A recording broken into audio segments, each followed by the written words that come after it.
Doctor Babasaheb आंबेडकरांच्या मते शाळा हे उत्तम नागरिक तयार करण्याचा कारखाना आहे. या कारखान्यामधला फोरमान हा जितका चांगला असेल तितकाच तेथील माल हा उत्कृष्ट राहणार. त्याचबरोबर म्हणजेच त्यांचं मत होतं की शिक्षक हा शाळेतील जितका चांगला असेल तितकेच तेथील विद्यार्थी हा उत्तम नागरिक तयार होईल. दलितांच्या आणि गरिबांच्या दुखण्यावर एकमेव उपचार म्हणजे शिक्षण असं बाबासाहेबांचं मत होतं. त्यांनी प्राथमिक शिक्षण हे सर्वांसाठी सक्तीचे करायचे. त्याचबरोबर 100 विद्यार्थी जर शिकले आणि 100 विद्यार्थ्यांमधून 18 विद्यार्थी जर चौथीच्या समोर गेले आणि बाकी जे 82 विद्यार्थी आहे हे 82 विद्यार्थी जर शिकले नाहीत, हे शिक्षण वाढण्यासाठी सरकारने याकडे लक्ष द्यायला पाहिजे आणि त्याचबरोबर त्यांचं शिक्षण पुढील उच्च शिक्षण पूर्ण व्हावं याकडेही जोर द्यायला पाहिजे.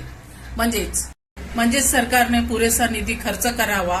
प्राथमिक शिक्षणाचा सार्वत्रिक प्रसार सर्वांगीण राष्ट्रीय प्रगतीचा पाया म्हणजे शिक्षण. शिक्षण माणसाला भयापासून दूर ठेवतं.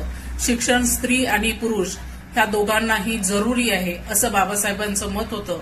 त्याचबरोबर स्त्री म्हणजे मुली आणि मुलं एकत्रित शिक्षण घ्यायला पाहिजे.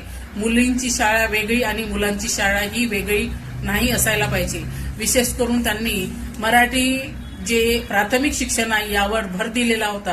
प्राथमिक शिक्षण ही काळाची गरज आहे. प्राथमिक शिक्षणापासून जसं उत्तम नागरिक आणि त्याच प्रकारे लोकशाहीच्या दृष्टीनेही प्राथमिक शिक्षण हे काळाची जरूरत आहे असं बाबासाहेबांचं मत होतं. जय भीम, नमो बुद्धाय.